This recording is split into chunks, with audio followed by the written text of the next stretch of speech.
Good day, peasants. Do try to keep up. I refuse to repeat myself for the intellectually stunted. Let us drag ourselves back to the profoundly unremarkable year of 1988 to a desolate provincial little rock known as Jindo Island in South Korea.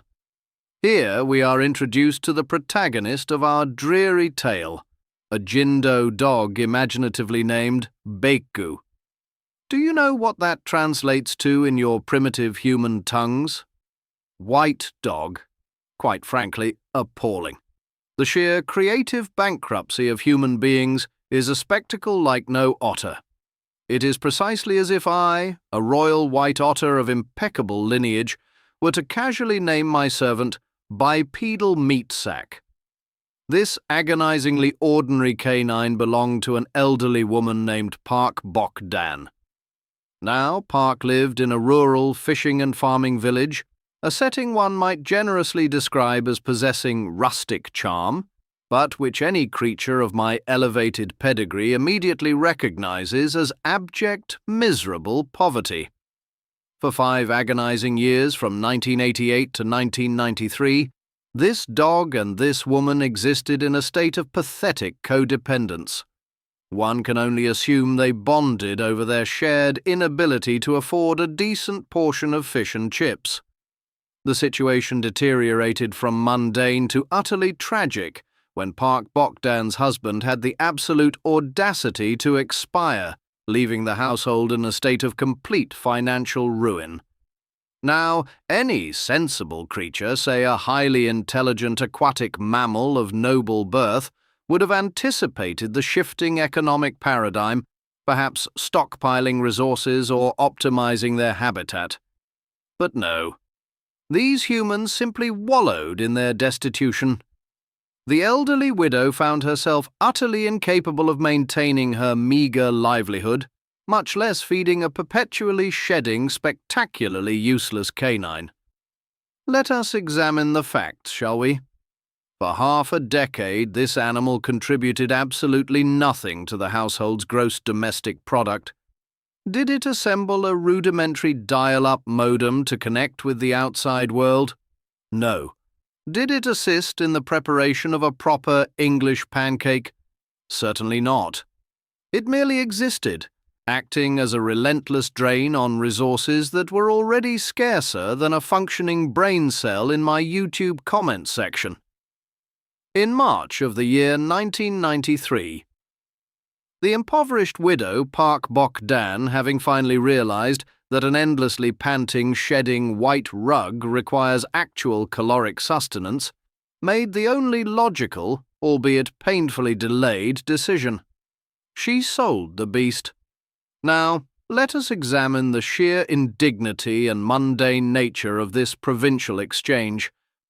Baekgu was unceremoniously packed off and sold to an entirely new owner who hailed from Daejeon. For those of you whose geographical knowledge is as severely limited as a corrupted floppy disk, Daejeon is a major metropolitan city located roughly 300 kilometers. That's nearly 180 miles for you imperial traditionalists, away from the muddy, desolate backwater of Jindo Island. Quite frankly appalling, isn't it? Not the sale, mind you, but the dog's complete lack of gratitude. Any creature with a modicum of sophistication and a functioning cerebral cortex would have viewed this as a tremendous upgrade. Daejeon is a hub of technology, administration, and civilization. It is the sort of civilized locale where one might conceivably find an establishment capable of serving a proper English pancake, rather than whatever dreadful scrap she was being tossed in the farming village. But how does our heroine react to being transported across the country to a demonstrably superior postcode? Does she adapt? Does she embrace the urban lifestyle? Of course not. She was shoved into some dreadful transport, likely rattling along the South Korean highways like a loose screw inside a Sega Mega Drive cartridge, wallowing in pathetic canine despair. The new owner in Daejeon undoubtedly expected a functioning, obedient domestic animal, in exchange for his hard-earned currency.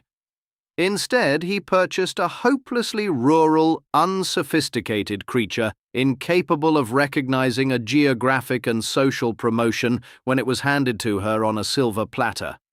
It is utterly absurd to cling to rural destitution when a sprawling city awaits. So, our intellectually devoid protagonist Baekgu finds herself in the thriving civilized metropolis of Daejeon. Rather than settling into her new urban life, utilizing the local amenities, and perhaps discovering a quaint establishment that serves a respectable black coffee, what does this wildly ungrateful beast do? She absconds.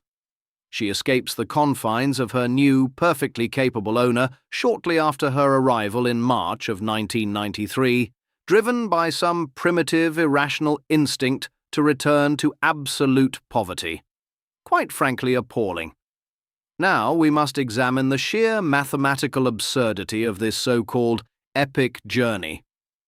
The distance from Daejeon back to the desolate mud pit of Jindo Island is approximately 300 kilometers.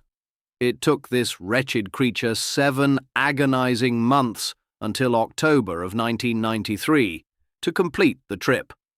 Let us employ some rudimentary arithmetic, a concept clearly beyond the cognitive grasp of both the canine and the humans who worship her. 300 kilometers divided by roughly 210 days equates to less than 1.5 kilometers a day. Absolute rubbish! Was she crawling entirely on her belly? Did she pause to bark at every single discarded tire and inanimate lamppost along the Korean peninsula? An otter of my physical prowess and navigational brilliance could have traversed that distance via the waterways in a mere fortnight, while still allowing ample time to stop for a proper, hearty portion of fish and chips.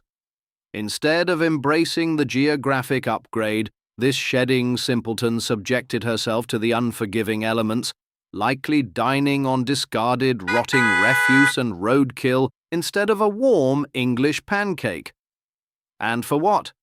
To return to an elderly widow who had already explicitly demonstrated she could not afford the caloric upkeep of a medium-sized mammal.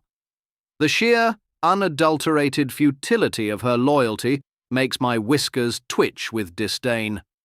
It is a catastrophic failure of basic survival logic, celebrated by you simple-minded bipeds as a triumph of the spirit. We arrive at the dreadful month of October in 1993.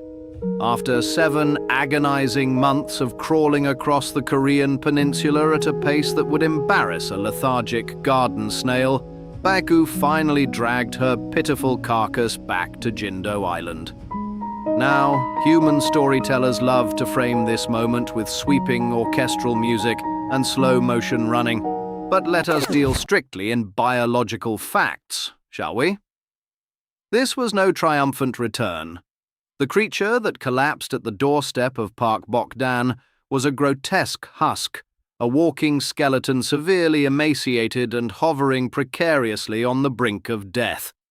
She was malnourished, utterly exhausted, and likely teeming with rural parasites. It is quite frankly appalling that anyone would look at this catastrophic failure of basic survival instincts and label it a miracle. And how did the impoverished widow react to her discarded property returning in a near-fatal state? With copious weeping and sentimental wailing, naturally. The absolute rubbish of human emotion dictates that instead of questioning the sheer stupidity of an animal starving itself to return to a household that already proved it couldn't afford to feed it, they celebrated. The widow embraced the tick-infested skeleton, thereby instantly re-inheriting the exact same financial burden that forced her to sell the beast in the first place. An organism with even a shred of evolutionary intelligence, say a royal white otter of my exquisite pedigree, would have simply located the nearest establishment serving a piping hot portion of fish and chips, secured a reliable food source, and moved on with its life. But no.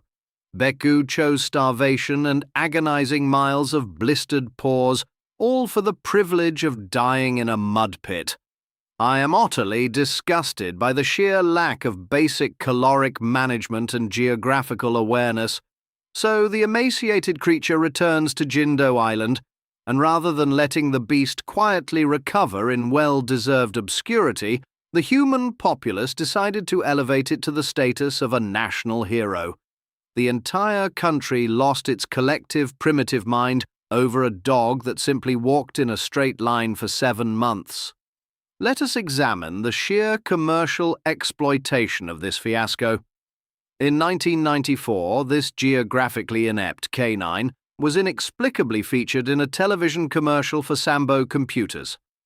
Let that sink into your extraordinarily thick skulls for a moment. A dog that could not even decipher a basic road sign was utilized to peddle microprocessors and technology to the masses. The profound irony is, quite frankly, appalling. I would have gladly filmed a commercial demonstrating how to properly execute commands in MS-DOS, but apparently a panting, shedding white rug makes for better marketing. Absolute rubbish, and the indignities did not stop at advertising. By the year 2000, the entertainment industry decided to milk this dry bone even further by producing an animated children's television series titled White Heart Baekgu. 13 excruciating episodes of pure fictionalized drivel, anthropomorphizing a creature whose only genuine talent was severely mismanaging its own caloric intake and refusing to adapt to modern urbanization. The beast mercifully shuffled off this mortal coil in 2000 at the age of 14, finally ceasing its relentless parasitic drain on the elderly widow's non-existent finances. But did human stupidity end there? Of course not. In 2004, the local simpletons of Jindo County funded and erected a literal physical monument in her honor in Dongjiri village. A bronze statue, a permanent metallic eyesore dedicated to an animal whose singular life achievement was walking backward into abject poverty. Cheerio.